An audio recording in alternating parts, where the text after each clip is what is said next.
Howdy folks, piddling around on these guitars. This is a brand new model and make of guitars that's just sort of appeared. This is the Nashville Guitar Works acoustic guitars, or the GNW guitars, that are being manufactured for the MIRC used or reclaimed guitar company I sometimes do business with. They're offering these a series, 3 different models that they've had made for them, and this is the OM10. This is the OM model, and you can see that they are spruce ply. Well, you can't see the ply, but you have to take my word for it. Spruce ply, really nice figured mahogany. Wasn't expecting that. Was expecting a plain sapele, matte finished, all bound, rosewood fretboard and bridge, mother of pearl inlays, nice black faced headstock with the clean logo on it. Very, very standard chrome keys on this. So as I said, this comes in at the moment 3 variations. This is a fledgling company. These are their initial 3 models. I got one of each to show you. They'll start popping up on the online sites and possibly in some music stores that do business with MIRC. Here's the Dreadnought version. Same specs, same nice mahogany on the back there. Very, very out of tune. I won't even play it. I just set these up yesterday. Had to clean up some fret ends, set some action. But there you go, all bound. There's the headstock again. It looks like a one piece with a join here. No volute on it. Heel cap, all sort of white binding with purfled edges. Very traditional looking guitar. It even has the sort of purfled rings in the rosette. Nothing fancy. I imagine that they are trying to keep the costs down on these, so they are keeping the specs very simple, so that they can enter the beginning guitar market with these efforts. And last but not least, here is their electric acoustic. It's a Dreadnought Cutaway, same specs, but it has a very, very standard. It's an EQ754SR preamp. I've seen these. I don't know who makes these. It's not Fishman or Shadow, anything big like that. I've seen these on cheaper guitars. They work. They function fine. They're not the greatest. They're not the worst. They have the sliders. They have the battery check. And they have the volume. There's no tuner on these. And the battery goes in here instead of down here. Here's the jack. It's got the end button as well. Very simple, standard acoustic-electric acoustic. Now, pricing. You probably can pick up one of these for $160 to $180, and one of the acoustic models for $120 to $140, I imagine, or $150. The one difficulty they're going to have, of course, is the beginning guitar market, particularly online, is awash with options. The most recent being the Glary Explosion. So you can pick up a guitar like this, or like the other 2 models, made by Glary with pretty much the same specs, for what, 75 to 90 free shipping. So how's this going to compete? Well, having set 6 of these up recently, I have to say that they came to me in much better shape than the Glaries or any of the other intro brands like Huntington or Artol, Rogue. When I've gone with any of those really cheap online guitar models, I've always found lots and lots of issues. Not just sharp fret ends, but high frets, warped necks, humped at the body fret, often, almost every time. So they're hard to set up. They buzz a lot. Sometimes you have to write them off or return them. I have to say, with having 6 of these to set up, I didn't come across those issues. The necks are straight. I didn't have any weird warpage or humpage. So the only things I had to do really were set the action, which were a little high on a couple of guitars, but there's plenty of settle to work with, or clean up the fret ends. Now they're bound, so you shouldn't have fret sprouts, but I did find that the frets had burrs on them that had to be, the corners had to be cleaned up, and now they're perfect.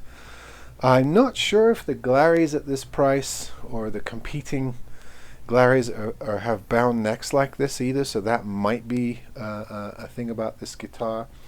Of course, at this price, you're not going to get A grade spruce, and you can see there that there is,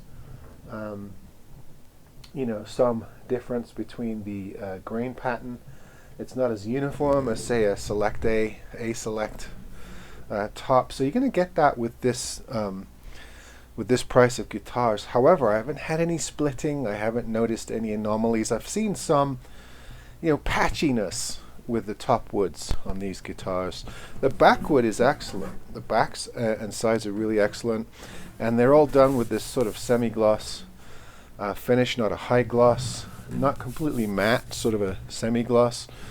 So I think if my selling point of these over, say, Glary or Artol or any of those beginning brands is I think that they're slightly better made. I'm certainly seeing in the first 6 samples far fewer problems, particularly with the neck and fret, with the neck straightness and the frets.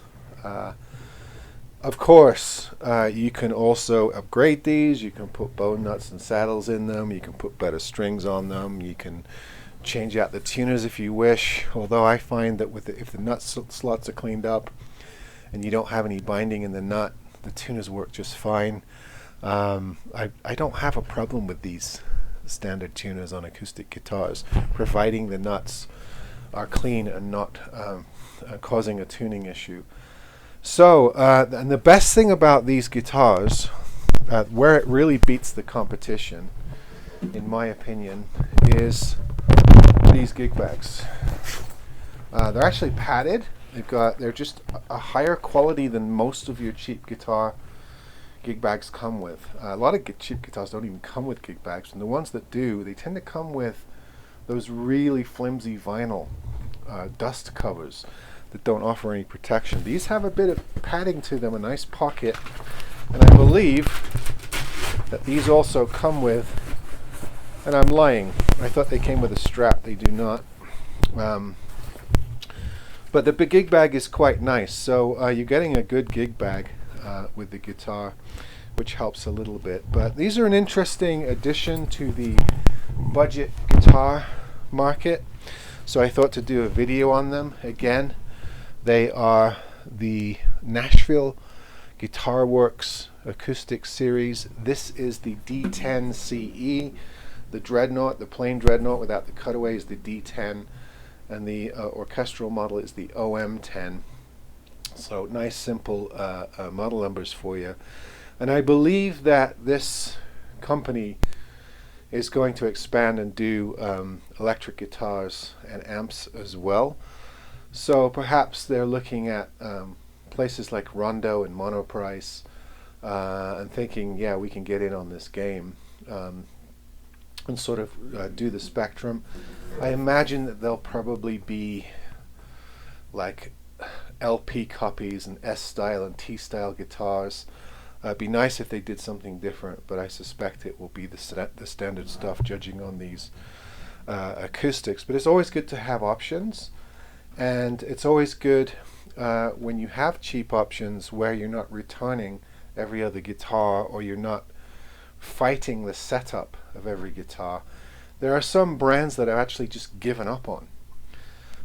Some of the ones I mentioned earlier in this video, I have just given up because I've had 5, 6, 10, 12 different experiences with these brands, and the percentage of guitars that come to me with neck warp issues, neck hump issues right here, or even guitars that I just cannot set up and have to return, is too high. The percentage is too high with some of these companies.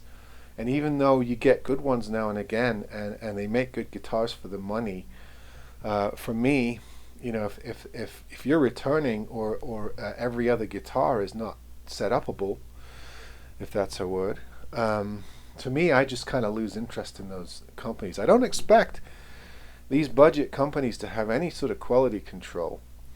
So there are going to be issues. Obviously, that's how you get the cheap price. But when you start getting, you know, 50, 60, 70% of the guitars with these chronic problems, to me it becomes not worth it.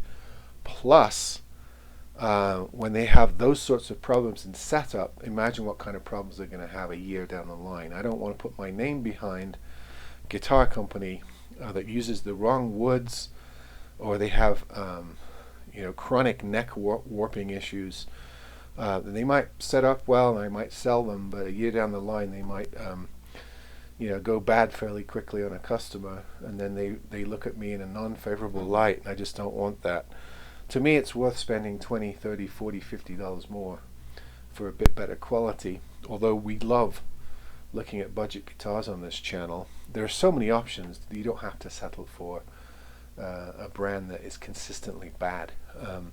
So judging on the first 6 of these, it seems like they've done their homework, they're competently made, they're not high-end, they're student models, but they do have rosewood boards, they do have real spruce tops, ply tops, and mahogany back and sides. They're not basswood, they're not cheap mystery woods. They're competently made. I like the way they did the headstocks. Fully bound guitars with nice gig bags. So there you go, the Nashville Guitar Works, and they come from the MIRC company that some of you may be familiar with. Not anyone can buy from them, and you have to have a membership and commit to so many guitars a year or something like that. However, you're going to see a lot of people reselling these on the online marketplaces. So it's good to have a video about them and become familiar with them before that happens. Alright folks, see you on the next one.